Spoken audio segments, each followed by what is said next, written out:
they say women end most marriages. They're correct. Women do. So the weapon of the feminine that I've seen is manipulation and gossip. Well, I think what Red Pill does and what I see a lot in their community is power and control. I was a bit of a womanizer back in the day. Hello, everybody, and welcome back to another episode of Pink Pill. I am your host, Jamie Lynn, and I don't have anybody in the studio with me today. I actually have a guest who is joining me all the way from Australia. Please welcome Jaguar. Is it Pure Jaguar, or is it Jaguar or Jaguar Heart? Jaguar is cool. In Australia, we seem to shorten everything, so I know. Jag is fine. We put an O or a Y at the everything. It's like Jaggy, Jago, whatever. So whatever you come up with. It's so funny. I think, I was telling you that my boyfriend's Australian, and when I went there, it literally is like speaking another language. I say I'm like bilingual now because, it's uni, it's this, it's that. And I was like, what are you guys talking about? And you guys say the C word a lot too. Yeah, there's a funny quote that it's like in Australia where you call your mates the C word. Yeah. And you call a C word mate. That's so true. I can't even tell you like how tough it was for me because I hang out with a lot of Australians here now. And it was such a culture shock for me to like understand. I was like, oh, like, so basically if they're teasing you or making fun of you, you're friends. If they're nice to you, watch out. I was like, that's kind of the rule of thumb that I tell people now. But I saw you, one of my girlfriends, Jamie Villamore, who you know, actually introduced your material to me. And I thought that I really appreciated a lot of the work that you're doing. And I thought that sharing some of your insights and your thoughts on things would really kind of benefit my viewers. So I wanted to have you on. So you are a teacher, a coach, and a therapist. Are you a licensed therapist? No, not here not in a psychological aspect here because the models here are very strict. Mm-hmm. So the difference here, what you have to go through, you've got to go through a number of stages. And that was the plan originally, to become a clinical psychologist, maybe move into psychiatry. But what I found is the model is so strict here that you can't go outside the model in order to get past the symptomatic approach or the diagnostic approach. So you're actually keeping people trapped in the very thing that they come to you to try to free you from. And I didn't believe in that model. And what I said about that was if those models were that good, they wouldn't be around anymore because they would have healed an entire generation previous to us. Instead, we have a sicker generation than ever that is influenced by pharmaceutical drugs, endless amounts of therapy, and problem-focused, reactive-focused attitudes. Whereas I'm like, let's just get to the root core and dissolve it from there. So in Australia, you can call yourself a therapist. It's different to America. So I call myself a therapist because I use a therapeutic model, but what I actually do with it is take people to the root to dissolve it at the root. So a little bit different to what you guys do over there. No, I think that's so important because I think a lot of, psychopharmacology and a lot of treatment centers are problem focused and not solution focused, like you mentioned. And it's about treating the symptoms, right? Like a lot of like talk therapy that I've seen too, because I am a therapist out here. And a lot of talk therapy that I see, it creates rumination. It creates rumination and fixation on something that isn't working, which, like you said, keeps a lot of people stuck and doesn't get them going forward. And people create a lot of resistance within themselves when you start to try to talk about solutions, which I find very interesting. It's people will give you every excuse they will hate their problem, and then they will give you every excuse in the book why they can't change their problem. And they hate the problem. Mm-hmm.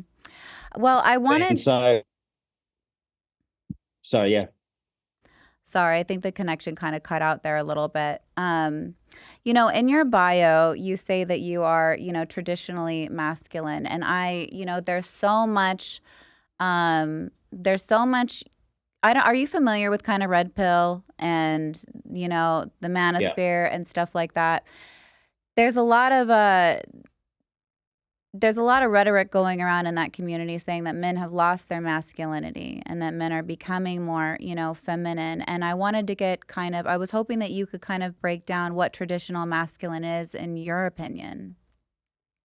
Yeah, so traditional masculine is like assertive, bold, independent. They lead, they know who they are, they're sure of themselves. They're not easily able to bend to someone else's will.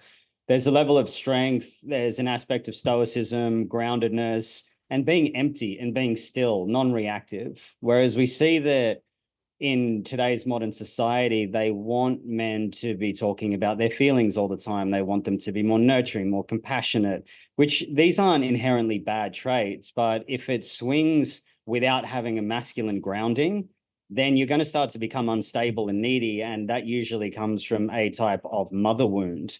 And so what I see is traditional masculinity. I should try and find it. I've got some of my notes here. I didn't plan to talk about this particular aspect, so I don't know if I'll be able to find it in real That's time. okay. But I was teaching one of my masculinity courses, and I can't remember which group it was that was talking about it, but they had 10 traits of healthy masculinity. And in the 10 traits of healthy masculinity, what they actually were listing were stereotypical feminine traits.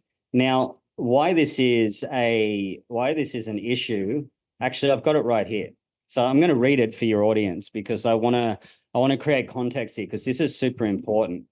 So this was a Harvard study that they did over a long term of traditional masculine and feminine traits.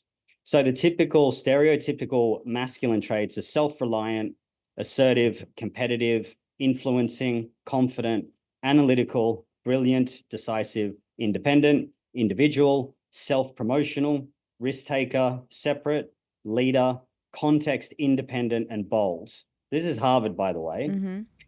The typical feminine traits are nurturing, agreeable, collaborative, adjusting, modest, emotional, warm, restrained, interdependent, relational, other promotional, patient, connected, follower, context dependent, humble. So what I found when I was doing research on this is the common traits of healthy masculinity. Now, this was by one of the biggest men's groups in the world. And the number one trait was embracing and expressing a full range of emotions. Number two was validating the feelings of others. Number three, being willing to cry. Number four, being vulnerable, asking for help. Five, valuing the lives of girls and women, which I don't see why that's healthy masculinity. That should just be humanity. Treating all people equally. Anti-competition. Now, men need to be competitive. It's an absolute essential task to become masculine is through having competition. You become better through competition. 7, never using control or violence. That could be an argued statement in day-to-day, but if a war comes, you're going to want masculine men that are capable of violence, that have it under control. I've done martial arts for 15 years, so I know what that's about. So it's better to have it and not need it than need it and not have it. Number 8, never use gender-based attributes to bully or discriminate. The fact that this is on a healthy masculinity list is discriminatory in its proposition because it's saying that unhealthy masculinity is discriminatory by nature rather than just a discriminatory person. Number 9, never use language to denigrate women and girls. And number 10, having an interest in women and girls outside of sex, having female friends and mentors, express emotions freely, to become nurturing and validate feelings. They're all typically more aligned with the feminine traits. There's nothing on there that says, learn to be competitive in a healthy way or anything like that. So it's really interesting to see that a men's group typically adopt stereotypical feminine traits to say that that's healthy masculinity. Why do you think, like, some of the, like, I hear what you're saying as far as, I think you have to look at conditions when you look at things like this. Like, if you have, like, control can be used in a really negative way in relationships, but it can also be used in a positive way. Like, emotional vulnerability can be both positive and negative for men. Like, I hear men that are traditionally masculine, I guess you could say, or men in the red pill community say, no, women don't actually want you to be vulnerable. And that's, that aligns with what you're saying as well. But what I put on is a caveat. Yes, women do want men to be emotionally in tune and emotionally available and vulnerable. But what you're looking for is emotional control. You're looking for emotional control. You don't want your guy to just lose it and become emotionally reactive, but you do need the emotional intimacy and connection. And I think what's happening is there isn't enough education around what healthy vulnerability looks like for men. Men, when they hear vulnerability, think that they're crying in a corner somewhere. And that's not what women are, I think, trying to communicate or say. So I think we're all kind of saying something similar, but there isn't a real picture of what that looks like for men. Yeah, I agree with that. And one of the ways that I teach the men that I work with is you have to also have an ability to say, this is what I'm going through. If it's a bit, I sort of put it into a spectrum. Like if it's a big thing that you're going through, absolutely bring your woman in. My father died last year. My godfather Mm. died a couple of weeks after that. I had a good friend of 26 years die. I took that to her. But I'm not going to take to her going, I had a tough day because I got cut off in traffic and my ankle's sore because I worked out too hard and, oh, it's raining and, I'm going to sort of fold because things are getting a little bit difficult. What a woman wants, from my experience and my understanding, is to say, babe, I'm going through something difficult right now. I just need to let you know it has nothing to do with you, but I'm going to go and handle it. And if I need to speak to you after about it, I'm happy to share with you. And then you're sharing from a place of emotional intelligence, consideration, and an ability to be vulnerable to say, hey, this is going on, but I just need to let you know I'm not going to stonewall you and cut you off from that because I'm too afraid to approach that. So I think it's a way that we approach it to be considerate of the other person, to be considerate of what we need in that moment, because men really process things through movement. Boys need roughhousing. You see that most men, that if they get out for like an hour to go for a run, even for a long walk, or hit the bag or do some jujitsu, they're usually pretty good afterwards. It's only on the big things that I would say that you really want to be able to bring someone in and say, this is where I need to be really vulnerable and expose myself a little bit here of something that I'm struggling with for a long time, not the day-to-day stuff. Yeah, and another thing too about vulnerability that I just thought of, I don't think you need to be vulnerable with everybody. I don't think you need to Totally. completely expose yourself and open yourself up to everybody. And I think again, you're kind of, hi puppy, hello. Yeah. Greatest boy in the world. We had a dog in here earlier too. I about lost my mind, but anyway, I think like you don't need to be vulnerable with everybody. Again, it goes back to that kind of like who gets those pieces of you and who do you allow into that circle in that space, right? Those are things that are kind of being left out when they're like, oh, women don't want vulnerable men. That's not actually true. It's just we need a better context of what that actually looks like and how that actually plays out. So I agree with what you're saying. I like the way that you said that. I don't think I've heard it put that way before. I just kind of thought of something too that you had said that I want to touch on if you're not done with this one. You talked about like um the weapon of the feminine and the gift of the feminine, and you talked about the same thing for men, and I had never heard it put that way before. But if you're not done, if there's something more you want to add to this, please, but I'd like to get to that as well. Yeah, sure. We can move on to that. Okay, cool. All right. Can you talk to me a little bit about the weapon of the feminine? Yeah, that's manipulation and gossip for the Mhm. most part. Sex as well. Mhm. Sex I as well. So these are the weapons, but they can be the gifts as well when transmuted into a healthy space. So I'll get into the masculine side of it, but I kind of look at things from a power versus force attribute in the world of physics. So force is going to be life destroying and life decaying. It's going to need constant energy to feed itself. So when we're trying to force things on people, it starts to slip into an unhealthy aspect. So manipulation, gossip, the good girl archetype is going to be, these are kind of weapons to, for lack of a better term right now, lure men in, right? Like the good girl is an archetype to hide a bad girl. They say that in the red pill, and that's largely true. I've seen that a lot. For the men, it's the bad boy, because every woman, well, maybe not every woman, but for illustrative purposes, every woman wants a bad boy that's become a good man, and every man wants a good girl that's going to become bad for them, right? It's just the inverted opposites to it. So the weapon of the feminine that I've seen is manipulation and gossip, and they sexualize themselves, but intuition is their gift. You get an intuitive woman that's feminine, that's embodied in her space, man, it's not much more intoxicating than a really feminine woman. yeah. They've learned to weaponize sexuality through social constructs, though. The weapon of the masculine is aggression and violence, but the gift of the masculine is protection and security. And so the protection and security is around being grounded and being gentle. I posted this the other day: gentle, yes, but weak, no. And this Oh, is I really like important. that. I think that's a beautiful way to say that.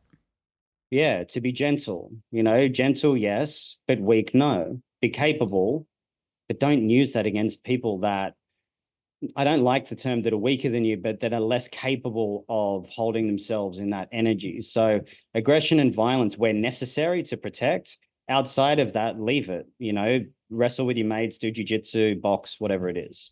And so these are the weapons, because you see, manipulation and gossip is the way that women go against each other. That's what they use against each other. If Oh, sex isn't a absolutely. weapon for them, sex is the weapon against the masculine, whereas manipulation and gossip is the feminine weapon against each other. And Mm-hmm. so they'll be super nice to each other's faces, and then behind their back, the knives are out. Oh, Whereas men, 100%. it's always like the threat of violence is always there. So we're more willing to sort things out in a logical way because we don't really want to throw down. We want to avoid that. Men don't like intensity. We don't. We What do like to you be empty. what do you mean you don't like intensity? Intensity internally for me is something I don't like. I like to be empty. So it's like the mountain, right? I like to be still. I like to be empty of thoughts, empty of feeling, and just grounded and present in the moment. That's where I like to be. So when I'm feeling like there's intensity coming up, me going and doing an intense activity dissipates that, discharges that energy. And that's how I Mm-hmm. like to feel. Whereas the woman typically wants to be full, pleasure Mm-hmm. driven, feeling, all of that. They run by feelings. They're emotional creatures, which is why it's, there's the whole men are from Mars, women are from Venus. It's like one of the worst things you can do to a woman is when she's saying, I'm upset, going, don't worry about it, babe. It'll be okay. It's like you're just Yeah, dismissing her. or calm So you're not down. listening to her. Or Yeah, calm calm down. down. Whew. That's a big one. Yeah, yeah, it's big. We don't So like those that one. yeah, there's a funny meme that it said no one in the history of the world has calmed down when they've been told to calm I down. mean, like, it's so true, though. I don't know any time at any point in time that works. It just feels like somebody's like very dismissive, right? Like, I think a big thing for women is they want, well, women and men. I think if you can make somebody feel seen and heard, it doesn't mean that you need to agree with them, but if you can make them feel seen and heard, that right there is very validating for somebody and very grounding. And that right there reduces anxiety like tremendously. Just letting somebody know I see you. It's not necessarily about fixing it or solving it. It's just being with them while they're there. And that's really what women want, is just for Abs- you to be there, not to fix her. Because absolutely. the the proclivity to fix, the underlying subconscious intention is that there's something There's wrong with something her. wrong with you. Problem. Exactly. Yeah. Yeah, it's like there's a problematic, Like I think women are getting a lot of criticism for being such emotional creatures though in the red pill community. Now women also need to have emotional control. Let me preface this with that. There are a lot of women that are incredibly reactive and I think that gives their emotional response a really bad rap. But I think that it's not a bad thing to be so emotional and to have emotions and to be in touch with that and process that. And yet when women are being reactive or emotional or upset or crying, they are labeled as crazy or overreactive. And I think that that's a really destructive message to send to women that are like having feelings. And men are also sent that message to men that have feelings. Yeah. Yeah, I agree with that. And the thing is that that's only said by people that don't understand emotions. Yeah. They don't have the emotional intelligence or the capacity to withstand that. So it's easier to label it as crazy. Yeah, I feel like it's a way to just kind of say, I don't know how to make sense of this. I don't want to deal with this. Let me just say you're crazy. And then it's just like it absolves them of any responsibility. It absolves them of any kind of work that they might need to do or comfort that they might need to provide. It's Um, passive. it It's is very it passive. is really passive. Are you a fan of the red pill community or no? Like I feel like when it comes to red pill, I feel like I can get on board with some of what they're saying, but then they just take it and they go far left with some stuff. And I'm just like, okay, you had me for a little bit, but now you just went off on the deep end. Yeah. Like there are women, right, that will use sex, that will use them for their money. Like they're not wrong about that when they talk about women that are doing that or doing like lunch dates and stuff like that. They've got no interest in them and they're just using them for their cash. But I'm like, when they talk about women being hypergamous too, which is, I'm not sure if you're familiar with that term, but basically, I know it very well. okay, great. When they talk about, you tell me your thoughts on this. Like, I have my own theory about women being hypergamous, and I'm like, I don't think that women are actually hypergamous. I think that if she's not into you, she is 100%.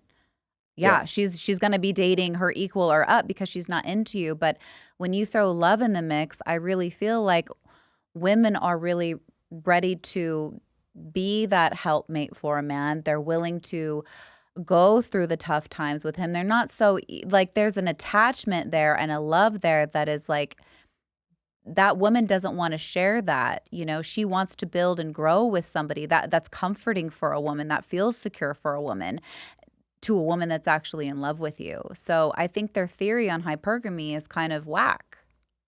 Yeah. I mean, I agree. So the red pill thing, there's some truths in it. But I look at it, I'm like, well, why wouldn't you want to secure the best possible mate for yourself?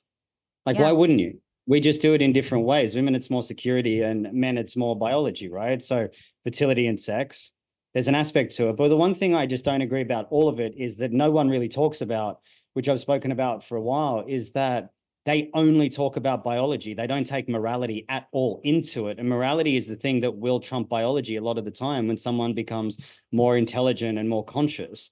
You might have urges, but it doesn't mean you act on it. Hmm. That's morality. I Morality is inbuilt into us, and it's a coding that's there that separates us through the ability to be self-referential, which separates us from animals. They're just basically saying we're animals and that's it. You know, if the man wants to secure the highest possible thing, he's hypergamous too. So why you see like old, disgusting men with beautiful young women. That's just hypergamy in the other way. I am so happy that you said that because I nailed it. Like absolutely nailed it. They're mad at women for being hypergamous, and like you said, they're doing the exact same thing. Like, but they're just measuring it differently. Like hypergamy for a woman might be more money based, whereas hypergamy for a man might be more youth based, more like I'm sexually aroused based, right? Both Yeah. people are doing the same thing, and if both people are doing the same thing, then why are you mad at one gender and not the other? Like, it doesn't make any sense. It sounds incredibly hypocritical to me. It Um, is, and it reinforces victim mentality for the red pill guys because yes. they don't want to take self-responsibility. So there's being responsible and then there's self-responsibility. Being responsible is like, well, I'm responsible for my own life and divorce laws and all that bullshit they carry on about. Being self-responsible is that I'm actually colluding and collaborating and creating my own experience, which is the way that I look at this with women, is to avoid what? My money being taken or being heartbroken. That's like, if you're good at making money, who gives a shit? And then you're scared of your feelings. Yeah. Like, these are the men that are like saying that they're the alphas. You're like, I look at it and I'm just like, wow, dude, like that's your big fears, losing some cash and getting your little heart broken. I mean, we can talk about heartbreak because you can never break your heart. You can only break the walls down around your heart Mhm. anyway. So they're terrified. They're like boys. It's Oh, ridiculous. they are. Like when I look at them and I watch these podcasts, I see little children. Like that's actually what I physically see. I can see them, they're younger themselves with their like just throwing a temper tantrum, an adult temper tantrum, being like, you didn't like me when I was young, so F you. Like that's the air that it feels. And then what's really gross that they do is they'll gaslight the audience or they'll gaslight the women that are there and they're like, I'm not do you know what misogyny is what I hear them say a lot. It's the hatred of women. And they're like, Mm. we don't hate women. And I'm like, that's gaslighting. Like everything that you're doing isn't in support of any woman here. You are targeting the audience that you or the guests on your show. Number one, your videos have bimbo everywhere. You're kicking people off the show. I don't see any love in how you're relaying information. You're yelling and screaming. Like that doesn't, if it's not hate, it doesn't scream love, Yeah. you Yeah. know? Which I think that's an important point. And I think this is where we started speaking when I posted a reel about saying, stop listening to that garbage, because they Yes. deliberately set it up. They bring in OnlyFans models that are they're super young in their early 20s, 19, 20. So their life experience and world experience from an emotional maturity aspect they haven't really gone through that. And they're just buying into whatever social construct is promoting that kind of behavior. So it's like they set it up. They get really intelligent guys in there to make the women look stupid. I It's know. not that difficult. It's pretty the same with Fresh and Fit and Well, those I guys. don't It's like just these guys aren't even that difficult to challenge. It's just that people don't really know what they're up against and they don't understand the manipulation behind what they're doing or how to call it out. And yeah, then They have, a group of people that are doing sound effects over them, that are bolstering themselves up. They're kicking people off when things get too hot for them. There's a lot of control. I've had girls on this show that have been on that show. There's a lot of control, and they've been here in the studio as well. And Mhm. there's a lot of control that they do in the environment before filming even starts. The girls have rules, the boys don't, you know. Yeah. So it's really Yeah. gross. But I going back to what you said about morality, I love that point because a lot of what the red pill does is they base a lot of their information off of evolutionary psychology, which there is some truth in evolutionary psychology, but are we just these like animal beings, or are we more than that, right? We have evolved. We are spirit too. I'm not sure if you're a very spiritual person, but I believe that we are spirit too, and we have a higher calling and a higher purpose, things like intuition, self-control, the ability to manage our emotions, the ability to control our behavior. We're not just walking around reacting to the world around us. If that was the case, we'd all be victims. But yet they seem powerless when it comes to controlling their sexual urges. And they're like, well, it's just in my biology, so I've got to fuck a lot of bitches. It's my biology. And then they're like, and then there's no accountability for how they could have contributed to that, how they need to show up to the relationship. And so I feel like it's giving. I don't feel like that's a real masculine quality. What I feel like is that's a cop out, and that's a way to say I don't need to actually control this. I don't need to own this. What are your kind of thoughts on that? I agree with it. And, I used to be similar to that, not in the theory behind it, but, I was a bit of a womanizer back in the day.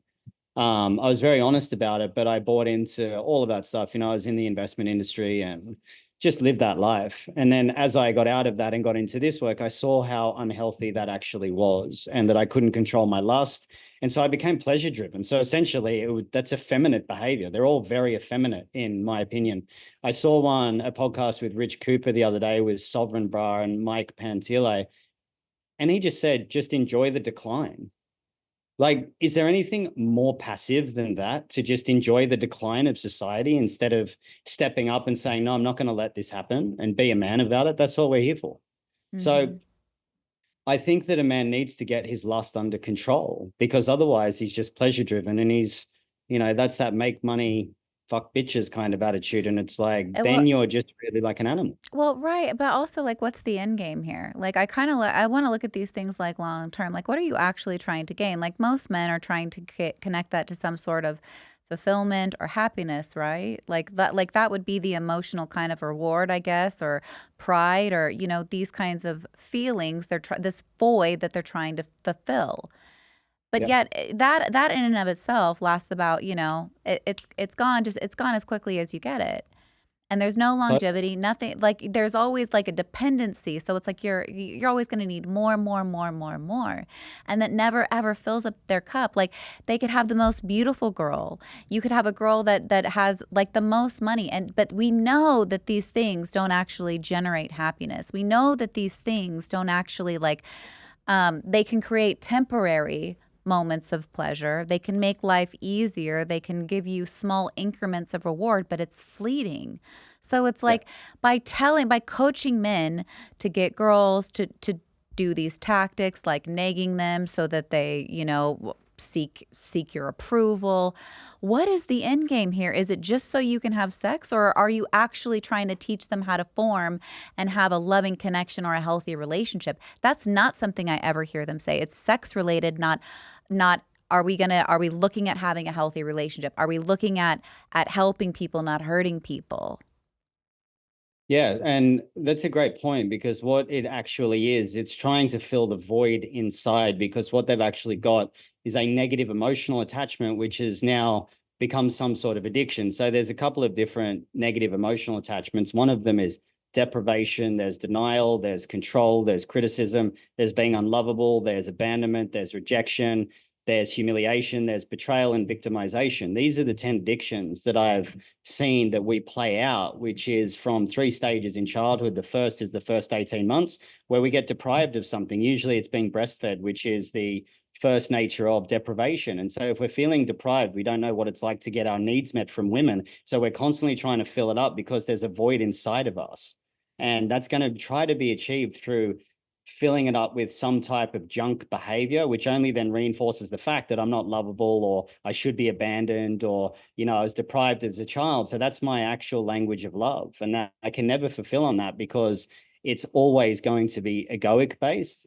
And you can't overcome something because the ego is essentially a lie, and it's reinforcing a negative self-image, which has only been reinforced through the external.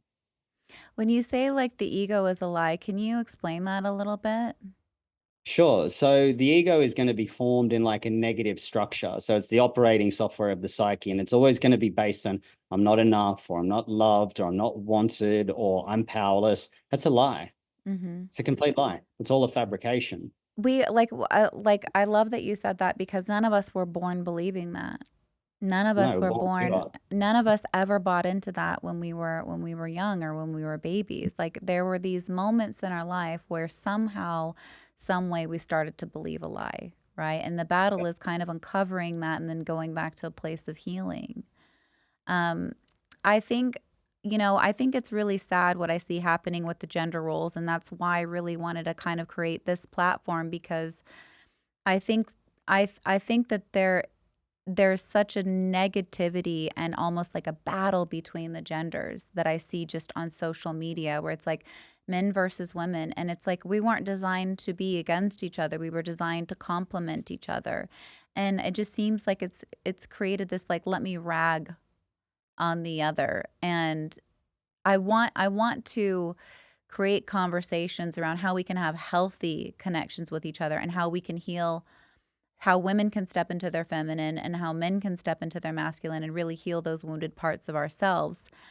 One thing about feminine energy, though, I did like kind of an episode on feminine energy, and I think femininity is pretty fierce, actually. That's not something that I hear people talk about. Like, I don't think being feminine means you're a wallflower. I don't think that it's that you just sit there and you're just, and it doesn't mean that you have this like fight fierce aspect to you. I think feminine women also are incredibly wise and discerning. And that's not something that I hear in the red pill community either. They tend to describe feminine women as docile creatures, there to kind of take direction and look pretty. But real feminine women are wise and they can speak and they have voice and they have influence. And they have their own power and their own strength.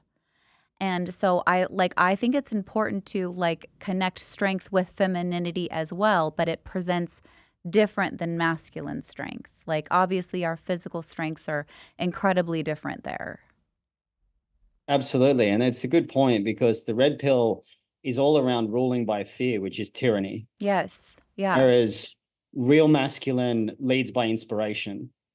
So there's a big difference, ruling by fear or leading by inspiration. You want to lead by inspiration. That means your words and your actions match most of the time, and you usually get it right. So you've got a history of good decision making that has been for the good of all, not just putting yourself first through some type of self-sacrifice. A natural woman is going to be smart enough.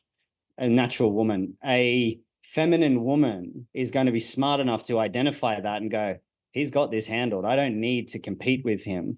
The women that want to compete with men are usually the ones that are trying to be men, whereas a real feminine woman will want to complement him as he compliments her. It's not just about her becoming his complement. He does whatever he wants. It's a complementary relationship that needs to be developed. And the red pill doesn't want that. They just want to act like degenerate teenagers that can't control Well, I themselves. think what Red Pill does and what I see a lot in their community is power and control dynamics. And that is a huge indicator of abuse in a relationship. Like if you Ruling have by fear. absolutely, just like you said, ruling by fear. Like if there is fear, power and control dynamics, you're 900% more likely to be in an abusive relationship. Or become victimized by it, like 900%. Like that's incredible. And they want to talk about gender roles all day long, right? But they don't talk about this shit.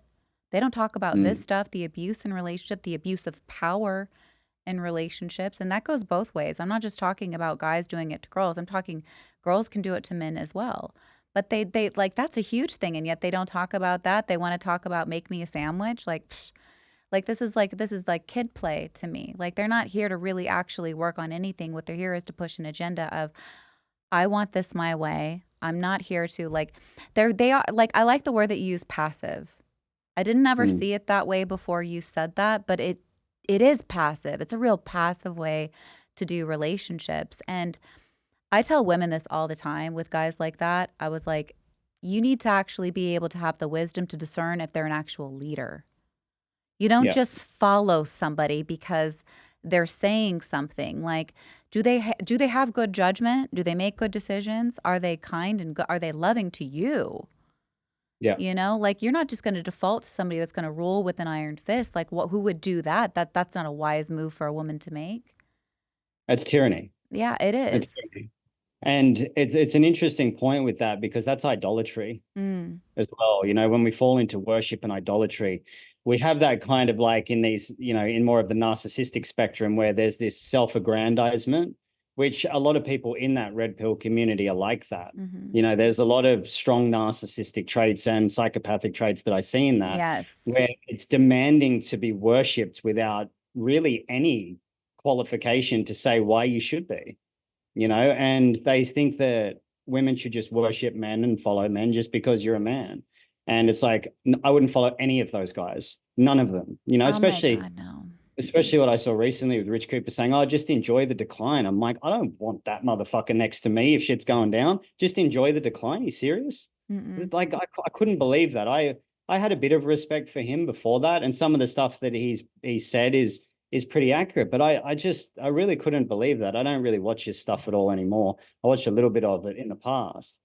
But these are your leaders, you know, Like, like it's a bit of a joke, man. it is a joke. Like, I don't know anybody that would, like, I don't know any real respectable women that actually takes them seriously either. And that's what their audience doesn't know. There's a Mm, whole audience out there of women that look at these guys like they're a joke. They are yeah, a joke. They wouldn't step foot on that podcast because they wouldn't subject themselves to such fuckery, pardon my French. But yeah, they wouldn't do it, And these guys only have a small window into a, s- a targeted group of females per se, and see how they respond. And there's a whole world out there of good women, really good women that love their partners. They're not leveling up, so to speak. They're not trading out their partners. They're building communities and homes, and they're loyal, and they're all these things.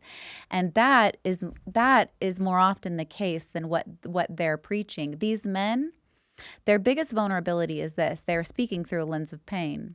That's their biggest vulnerability. And they yeah, don't have the foresight or the introspection to see their own projection. They yeah, can't see how it's like, oh, well, this woman hurt me. All women are like this. Oh, well, yeah, you're like this. I'm going to pick a pull for one. You do this, you do this, you do this. All women do this. Like they don't have enough life experience. They don't have enough knowledge. They'll listen to a few. Oh, that's another thing that they do. These polls that they take, these studies that they do, right? A lot of where they're getting that mm, information from is a Tinder report. It's from Tinder. yeah, And mm, that right there is very easily misinterpreted because what men and women report versus what they actually entertain, very different. Very different, you Are you know? talking about the fact that I think 90% of women want the 10% of men or whatever that Yes, statistic that you, yeah. Thank you for clarifying that. Yes. So, like, I guess I'm just trying to kind of paint a picture for how they skew results and how they try to generalize population. So, they'll say, well, women want tall guys. Let's just say that that's a general thing. Well, most women will report that they want a tall guy. Well, I'm not going to disagree with that, but most women don't actually entertain a tall man. You know why? Because things like love, attraction, chemistry, connection, alignment, goals come into the picture. That morality aspect, like you're talking about, come into the picture and change the game. So what they will report versus what they actually entertain are two different things. And yeah, men that are in love do the same thing. A man, like me being a therapist, I had one man, he was like, I never want to date a woman with kids. Now he's married to a woman with kids. It wasn't mm, what he would have reported, it wasn't what he saw for himself, but he's incredibly happy, and wasn't what he would have picked for himself, but it's what happened and what played out in his life.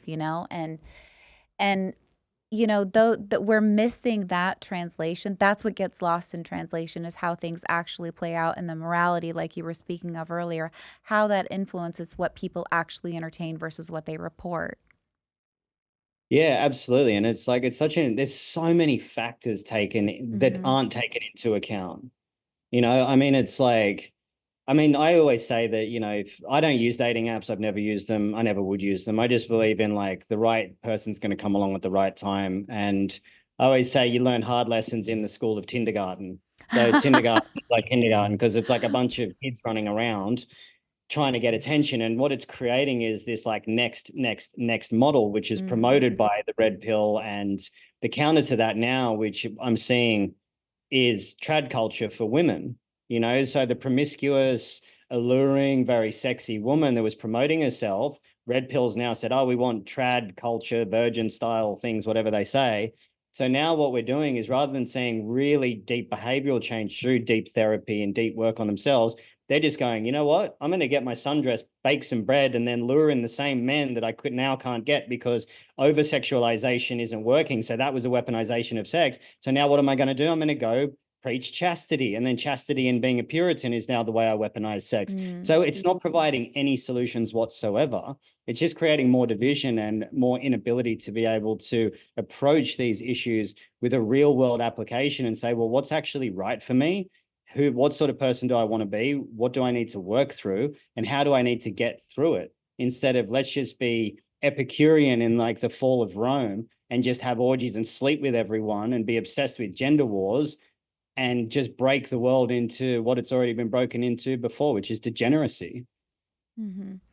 The spectrum that you created with the chastity versus the promiscuity, that spectrum is, it's really interesting, right? Like, to kind of go from one way of what I don't think people would necessarily think of weaponizing sex in a way of withholding a lot of time, or like using kind of religion in a way too, to kind of punish their partner. I've seen a lot of women do that in relationships where um the withholding of sex is a form of punishment, right? And they're in relationships, and that's Yeah. incredibly damaging to the relationship.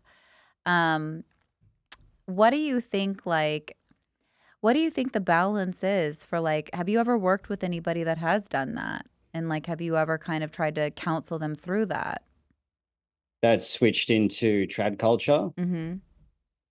I haven't, no. I've seen it happen with women that I've worked with, and women that I've known. And I'm just like, I see it switch so quickly from one side to the other. It's kind of two sides of the same coin. Yeah. Chastity, promiscuity, it's kind of two sides of the same coin. There's women Yeah. that have been in the culture for 10, 15 years. This Yeah. isn't directed at them.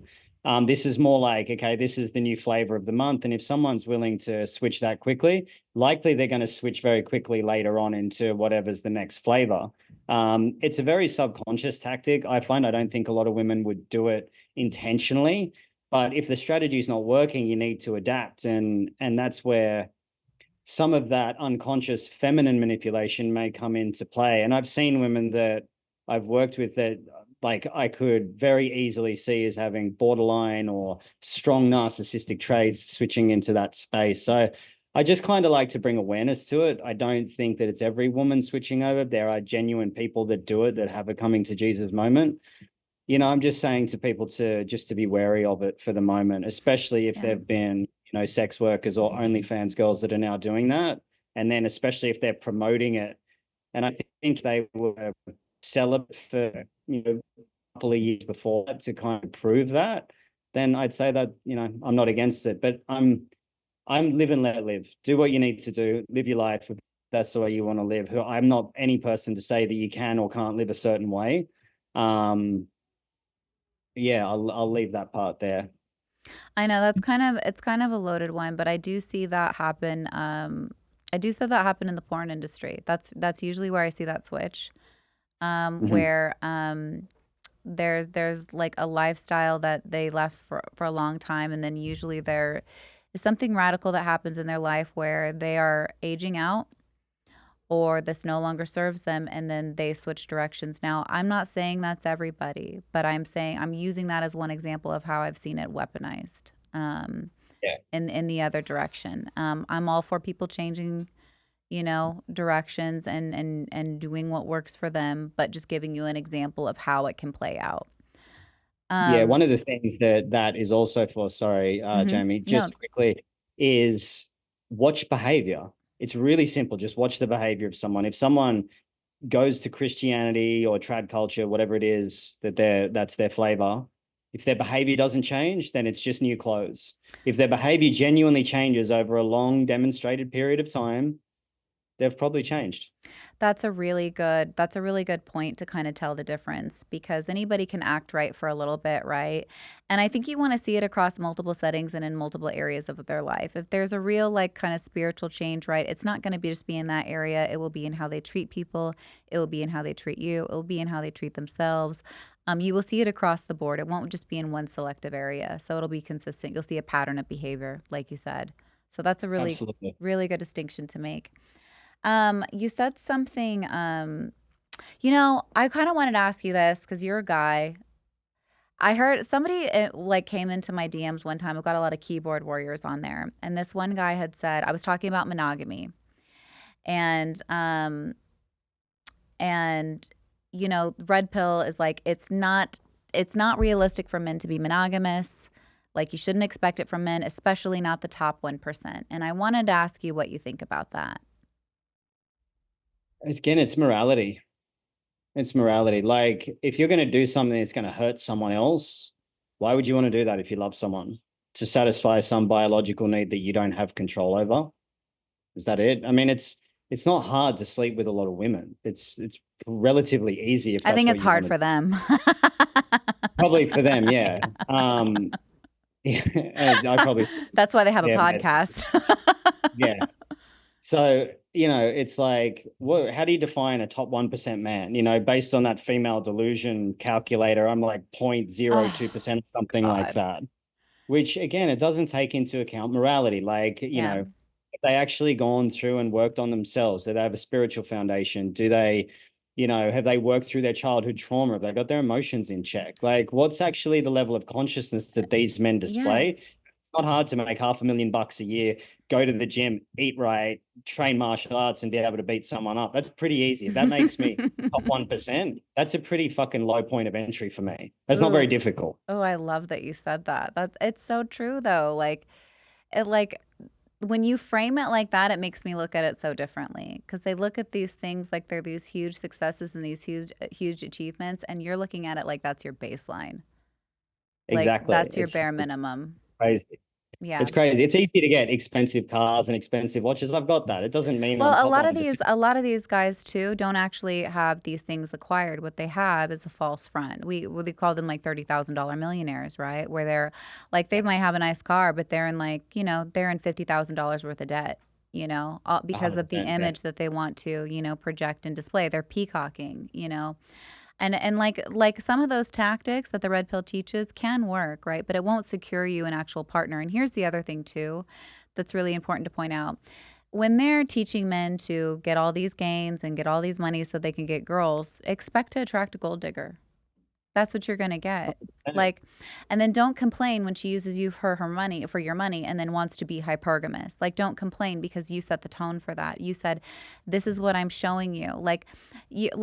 There's really kind of a mixed message in red pill. Like, is it to get sex or is it to get love? Because if it's to get love, they're like so misdirected. Yeah.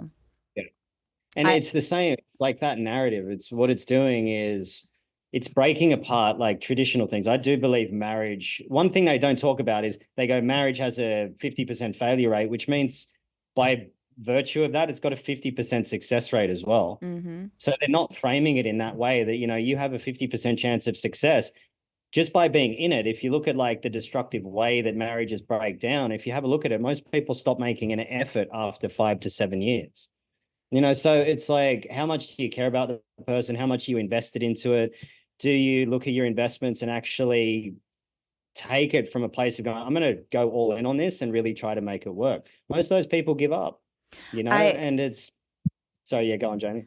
That was a really I like that you brought up that example because that's another one that they use where the stats are actually incorrect, or what they're doing is they're leaving out the context of that. So me being a marriage and family therapist, I know a lot more about this than they're leading on. Mhm. They're not. This is what I say when they're half true. They're true. That's a true stat that they say, but the reason why is actually this. It's not enough help in the home. That's the number one reason women, they say women end most marriages. They're correct. Women do. But do you want to know why? Because one, they have more choice now than they've ever had before. They're not punished as much as they were before. So that influences and skyrockets their ability to choose differently. Also, it's just not enough help in the home. Women are leaving marriages because they're not getting help in the home. That's the number one reason they report. And yet that goes against what they're teaching. They're teaching their audience is, they're there to serve you. They're there to cater to you. You're the king. If you have Mm. that mentality, expect to get divorced. It's not, and also this, it's not that women are unwilling to help in the home. Women aren't necessarily unwilling to help or cater to their partners. What they don't want to feel like is your servant. That's Mhm. the difference. They're not here they're looking for a partnership, and that partnership, it's not necessarily equality because we're all different, but what it does create is balance, and what it has to have as a foundational piece is love. And when there's power and control, I don't know how. I don't know where love fits into that. And so when you leave out dynamics like love, your divorce rate's probably going to go up. When you throw Mm. in aspects like power and control, your divorce rate's probably going to go up. Also, there's this end of it too. Most people are picking the wrong person in Yeah. relationships. Like, I'm divorced, picked the wrong person. And I knew I shouldn't have gotten married to him. Knew it, did it anyway, right? We all make decisions at different places in our life that aren't the wisest thing for us to do. And that factors in as well. Like, when they share a stat like that, they're operating under the assumption that this was good and healthy to begin with. Mm. We don't know if that relationship was good or healthy to begin with at all. So we like context, and you bringing that up, that context is really important when we evaluate stats like that. And that's why I said, the whole high value thing Yeah. and them not addressing, like, is this guy worked through what he went through when his dad used to beat the shit out of him when he was 4 years old, or they got divorced and he doesn't know his mom, or whatever it is. They're not taking that into account. It's just, are you obese? No. Do you make a certain amount of money? Have you been married? No. Like, how can you possibly derive a statistic of a high value male based on such a low point of entry? That should just be standard. It's like going to a relationship and expecting some like amazing high education, is the honest. I Like, know. that should just be standard. You It should know, just be standard. So love and respect are two really important attributes. Men want respect more than love. Women want love. They should be respected anyway, but more than respect. Love's more important to a woman than just respect, and respect is more important than love to a man. it is. It's just how we read it, and that doesn't mean that like you said, these aren't like that doesn't mean love doesn't require respect as well for women, but it does. It Sure. is it is a priority for women. Like, it's just like the love languages, right? We read things very differently, and how we receive love is often how we give it, right? Men have to have respect.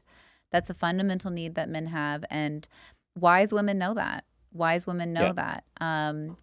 And wise men know that women need love and emotional support and emotional stability. And it's okay that we're so different like that. It's okay. We don't need to be fighting each other over it.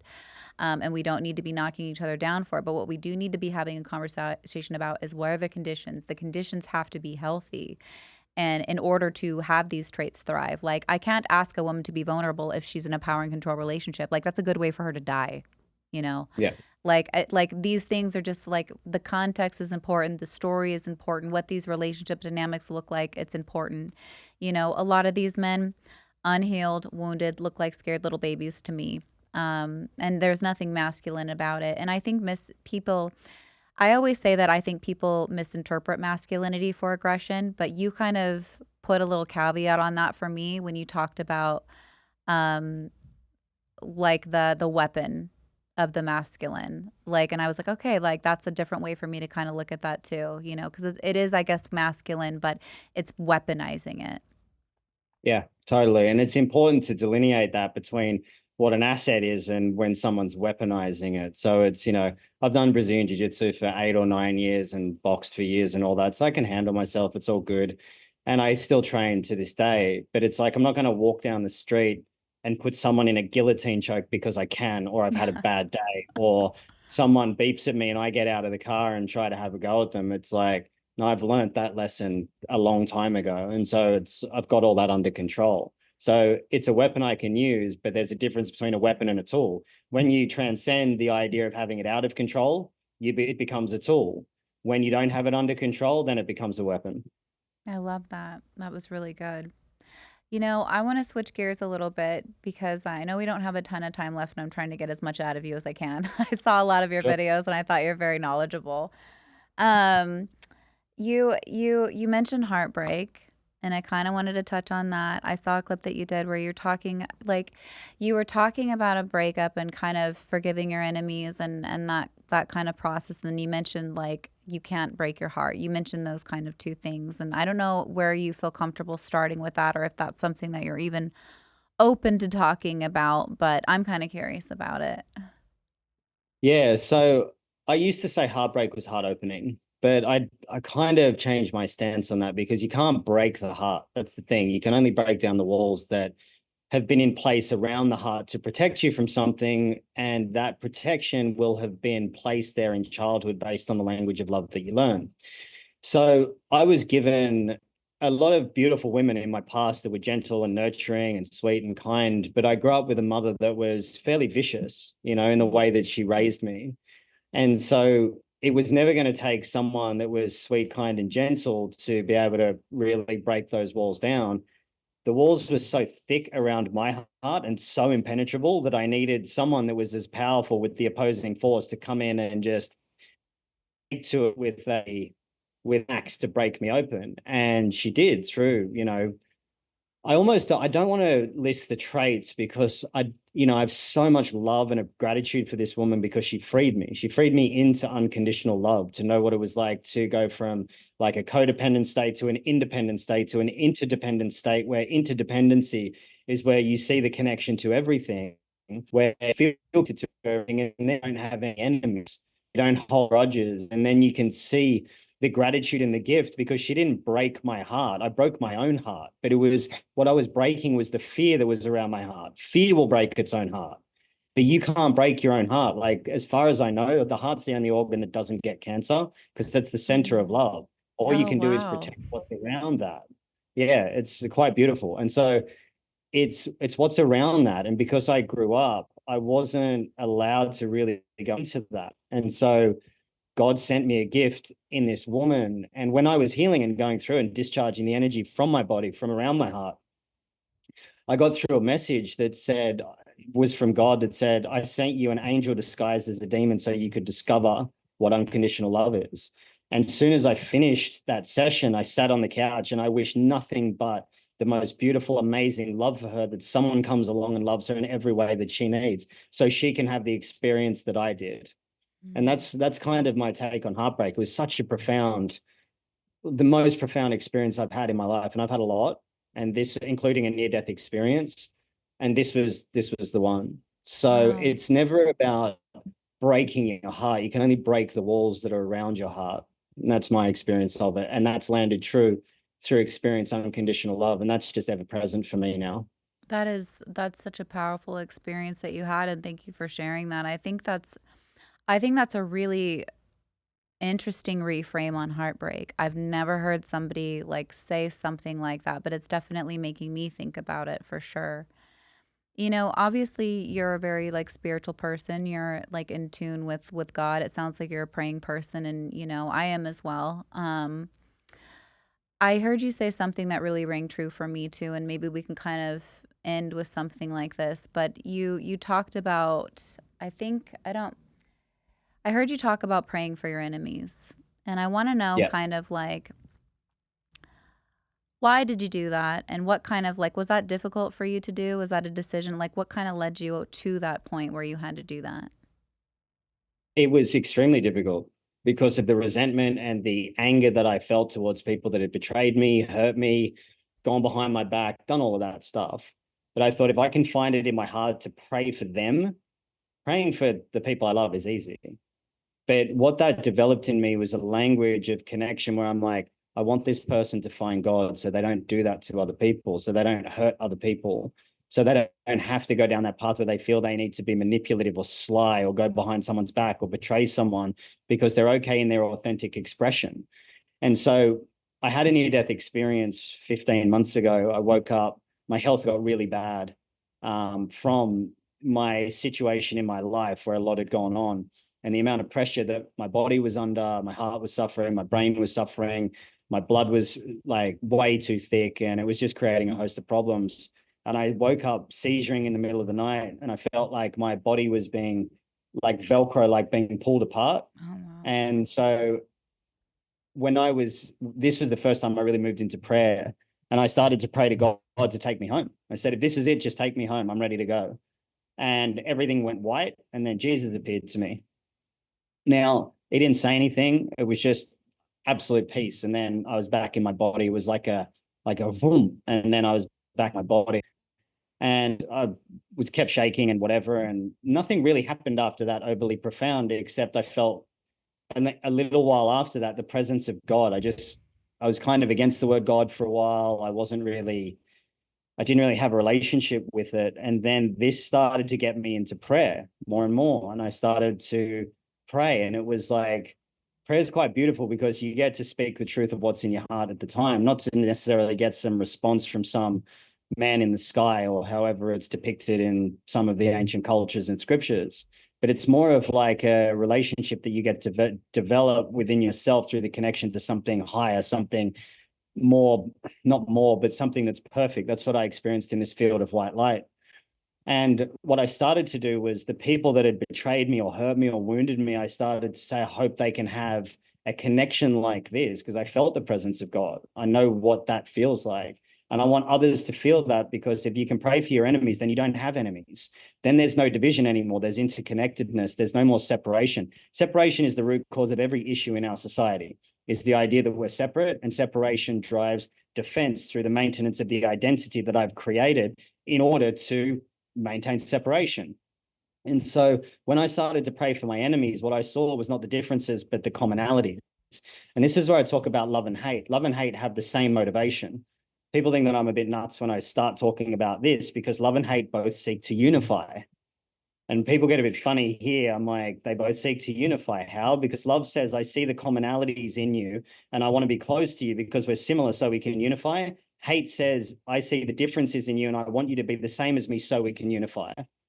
That's why religious wars have happened. You look at people converting to different religions that were enemies, and then That's an interesting way to look at it. That's a very interesting way to look at it. I can see that. Yeah, because it's saying I need you to align with me so I'm okay. Yeah. And so it's, I want you to love me and I want to love you, but we're different and I can't cross that bridge yet until we're the same. So then we're in love, but hate's just the opposite expression of that. And so what I started to do is to work on the resentment towards these people and pray for them. And then I realized they weren't my enemies, that they were my friends and they were actually teachers. And so then I saw the lesson in it, and that was the gift in it. And that kept going through, because I came from a relationship where this woman was very abusive, but very subtly abusive to me. But that was the necessary force that I needed to crack down all the things that weren't me, that I was hiding within myself, and the barrier around my own heart to crack me wide open into that being the greatest gift I've ever received. You know, I thank you for sharing that. That was an incredible story, like a near-death experience. And I would have been terrified. I would have been terrified, but it seems like it really got you to a place where you had just this kind of like knowledge, and it really kind of took you to the next level, like on your journey and on your faith walk, and was able to be actually very healing for you spiritually. And are you physically okay now? Like, are you doing okay now? Better than ever. Okay, Better than ever. good. I was Yeah. like, Jesus Christ, that 15 months ago isn't that long, you know? Yeah. And I was put into it. I was getting brain zaps and my blood was so thick it wasn't getting to my brain, and my heart was enlarged, and I had tremors and then seizures at night. I didn't sleep for 5 months. I had insomnia, Oh my like God. I've the whole had bit. I was I pushed into had it. I had brain zaps before for a period of time, and that is like next level. Like I couldn't imagine yeah, I try to describe it to people and they just don't understand. It's like your brain actually getting shocked.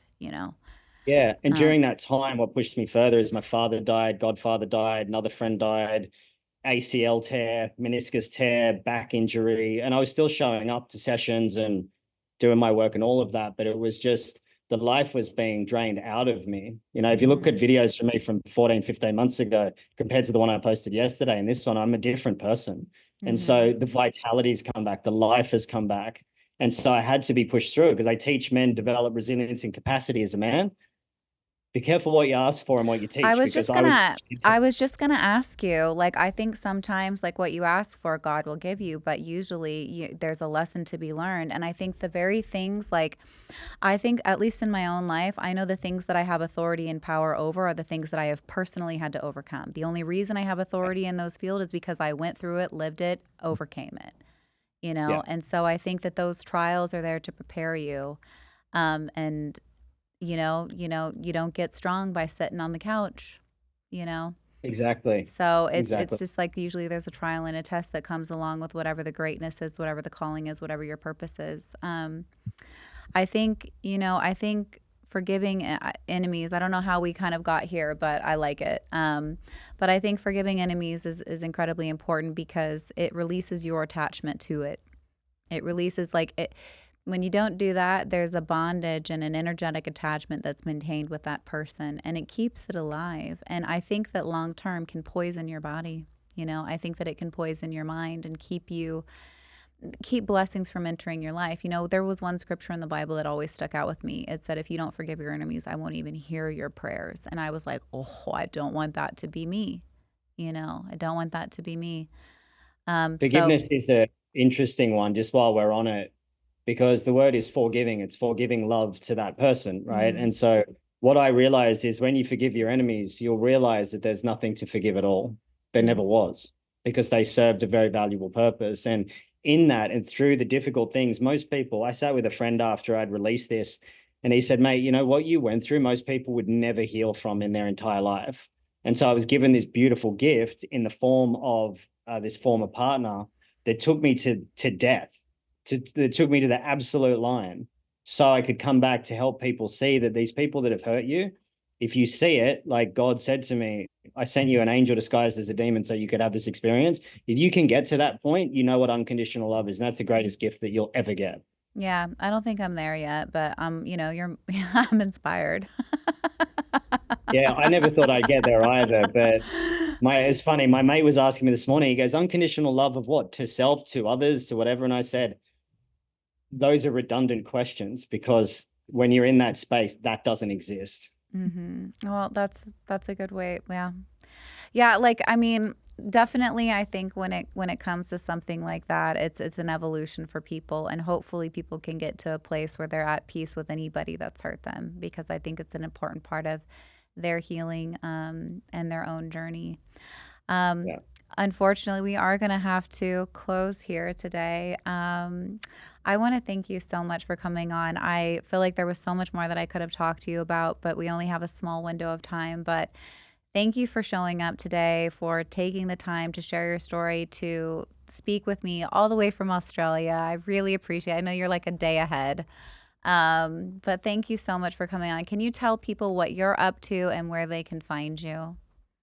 Sure. Pure Jaguar on Instagram, jaguarheart.co, on my website. That's really it at the moment. I'm working on teaching my method to people to help people become coaches so they can liberate people from suffering as well. And that's kind of just what I'm up to at the moment. I don't have any big groups or anything planned, maybe later in the year, but follow me and you'll find out. Okay. Well, thank you so much for being here, guys. Until next time, pop the pink pill. Thanks so much, Jamie. Thank